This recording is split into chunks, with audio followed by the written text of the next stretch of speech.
Praise the Lord. ஒரே ஒரு வசனத்தோட காண்பித்து விடுறேன். ஏசாயா 51வது அதிகாரம் 1வது வசனம்.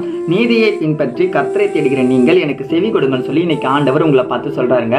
சரி, ஓகே, நீதியை பின்பற்றனா கர்த்தரை தேட்டனா நான் யாருக்கு செவி கொடுக்கணும் அப்படின்னு பார்த்தீங்கன்னா, உங்களுக்கு போகிற மாதிரியே சிம்பிளா சொல்லணும்னா, நீங்க உங்க ஊழியக்காரங்களுக்கு செவி கொடுங்க, உங்க அம்மா அப்பாவுக்கு செவி கொடுங்க. செவி கொடுக்குறதுனா காது கொடுத்து கேளுங்க நான் சொல்லலைங்க. அவங்க சொல்ற பேச்சை நீங்க கேளுங்க. உங்க ஊழியக்காரர் உங்களை என்ன சொல்றாரோ அதை நீங்க கேளுங்க. உங்க அம்மா அப்பா உங்களுக்கு குறித்து என்ன சொல்றாங்களோ அதை கேளுங்க.